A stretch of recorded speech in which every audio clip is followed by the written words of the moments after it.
ফেব্রুয়ারির 15 তারিখের মধ্যে যে নির্বাচনের কথা বলা হচ্ছে, আমাদের দেখেন নির্বাচনকালীন যে সময় ফেব্রুয়ারি জানুয়ারি, এটা নিয়ে কিন্তু আমরা আমাদের জায়গা থেকে বিরোধিতা জানাইনি, কিন্তু আমরা আমাদের জায়গা থেকে জনগণের প্রত্যাশাটা তুলে ধরেছি। আমরা বলেছি যে মৌলিক সংস্কারগুলো যদি না হয়, জুলাই সনদের আইনগত একটা শক্ত ভিত্তির উপরে এই জুলাই সনদের ভিত্তিতে যদি নির্বাচন না হয়, এবং আমরা যে সংস্কারগুলোর কথা বলছি এগুলো সংস্কারগুলো সাস্টেইনেবল হওয়ার জন্য, আইনগত ভিত্তি শক্ত হওয়ার জন্য যে গণপরিষদের নির্বাচন, একই সাথে নির্বাচন উইথ গণপরিষদ,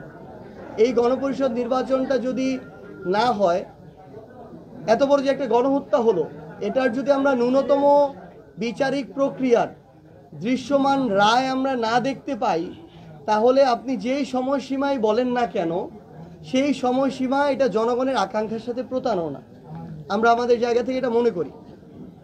তাই আমাদের জায়গা থেকে স্পষ্ট যে বার্তা, যে এটাই বাস্তবতা যে সকল যে বিচারিক প্রক্রিয়া এগুলোর রায় ফেব্রুয়ারির মধ্যে হবে না বা হওয়া সম্ভব না। কিন্তু দৃশ্যমান কিছু গণহত্যার সাথে সরাসরি সম্পৃক্ত যে ব্যক্তিরা, শেখ হাসিনা, কামাল থেকে শুরু করে আরাফাত, পলক থেকে শুরু করে যারা ছিল, এই ফ্যাসিস্টদের সবচেয়ে বড় যারা বাহক ছিল, ধারক ছিল, তাদের রায় কার্যকর কিংবা রায় প্রকাশিত হওয়ার পূর্ব পর্যন্ত অন্তর্বর্তীকালীন সরকার ওই প্রক্রিয়ায় তাদের জায়গা থেকে জনগণের আকাঙ্ক্ষার বিপরীতে যেতে পারে না। সো নির্বাচনের ফ্রেম নিয়ে আমাদের সমস্যা নেই, ফেব্রুয়ারি 15 তারিখের মধ্যে হলেও সমস্যা নেই, কিন্তু আমরা যেটি বলছি এই বিষয়গুলোর মধ্য দিয়ে ওই জায়গায় যেতে হবে।